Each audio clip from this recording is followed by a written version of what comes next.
So this is where we are now with Joe Biden. All right. Joe Biden's approval rating has completely reversed.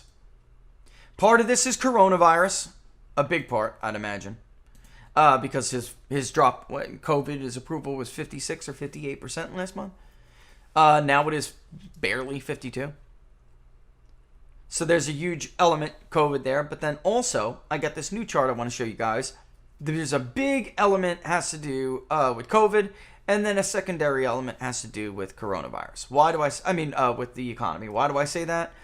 Well, actually, let's look at his... do we have to go by party? We've been through this War Room. You guys want me to go by party too, or no? We already did this on War Room and a couple other things. So we could just really quickly go over the issues. I can't really. Hold on one second. Okay, that's cool. Yeah, that's all right. And I know what those are. That's all right. Look, Robert, if he can, he's got some... Look, sometimes this is just the way it is. Professional world, he may have some law stuff. Well, I know he does. All right, so he's going to try to hop on for a bit, and then we can't hold him forever. All right? Anyway, economy and jobs, he's underwater. I don't want to spend too much time on this chart because we all see, with the exception of coronavirus, he's underwater. But on the economy and jobs, he was briefly above water.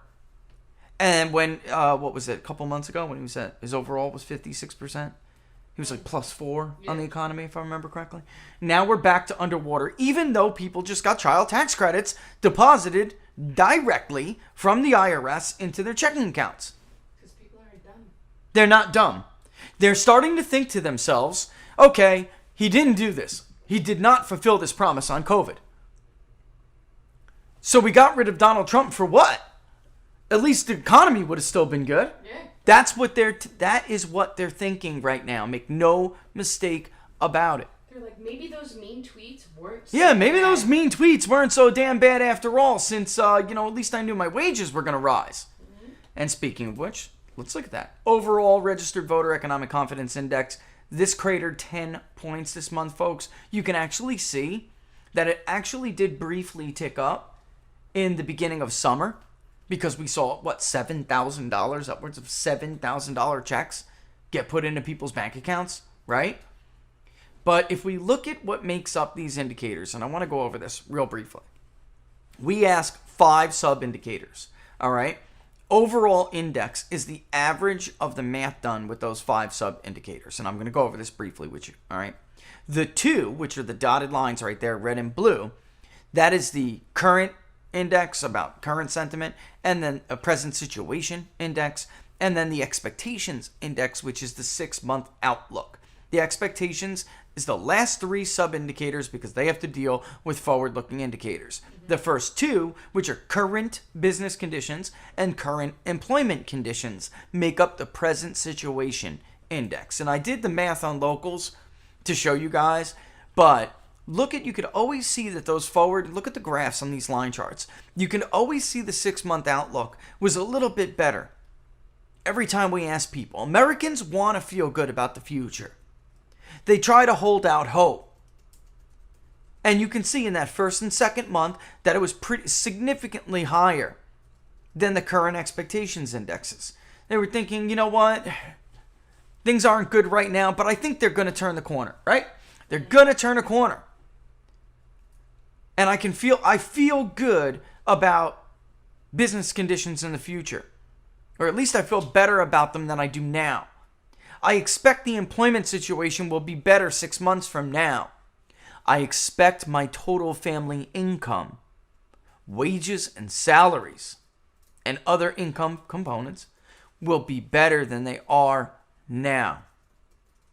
You can see across the board that leveled off this month. The overall index tanked because not only did current business and current employment conditions drop, we saw roughly anywhere from like a 10-point decline in the 6-month outlook. The expectations for business conditions, that fell from 62.2 to 51.4. Expectations for employment conditions was 65, the index level last month. Now it's 54.2. Expectations for total family income, 60.7, now down to 50.2. That's not good. How do we get these numbers? We ask people in the, let's see if we can pull up that chart.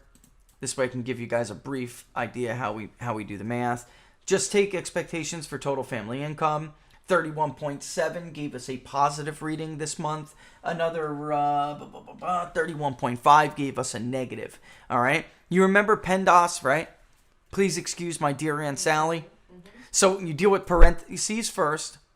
And in those parentheses, you have to add the positive and the negative, and then divide it by the positive. And that gives you your index, which is a relative value. And you divide it by whatever across the board. If there are 3 indexes, we're talking about the future expectations, the expectations index, then we add up those 3 values when we're done with that, and we divide them by 3. For the current conditions index, we take those 2 values, and we divide them by 2. And for the overall main index, guess what we do? We take the 5 relative values and divide them by 5. And that is how, just like the Consumer Confidence Board does it, that is how you get the relative values, and that leads to the index levels. However, difference, we do not use 1985 as a baseline. All right? They're relative to now, and that's all there is to it. They're relative to each other. We're going month to month here. We don't have a 1985 reading where we could say things were great. And we're going to take this as the 100 value. They are relative to each other at this point. You try to think of it like that. All right? And that's pretty much where we're at, guys. So, I mean, the bottom line is it's not good. It stinks. And Americans want to be hopeful for the future. They want to be hopeful for the future. And you can see it in those first couple of months of Joe Biden's presidency. Things stink now, but they're going to get better. They're not getting better. Now they're scared. Now they're scared. And I don't know how long that's going to last, but I don't see the economy turning around anytime soon. Do you? Political stability leads to economic stability. Political instability leads to economic instability. This is where the country is right now. I'm jumping ahead here. This is where the country is, folks. Let's bring this next slide up. Likelihood of a second civil war by party. Very likely, 22%. 37.9% say somewhat likely overall. There's basically a bipartisan agreement. How likely is it the United States of America is headed for another civil war? Widespread political violence that leads to significant division. That's where we're at. That is not stability. We're missing job numbers every month. Missing the forecast. After a while, reality always wins. Reality always wins. So anyway, it is now time to add, because look, nobody is better than snatching defeat out of the hands of victory than the Republican Party. So from this next public polling project on, we're including a generic ballot. Hi folks, Rich Baris, the People's Pundit, host of Inside the Numbers with the People's Pundit, and co-host of What Are the Odds with Barnes and Baris. If you liked what the New York Post called above average transparency, then go ahead and like the page, share the videos, and hit that notification bell. It'll let you know when we're going to go live.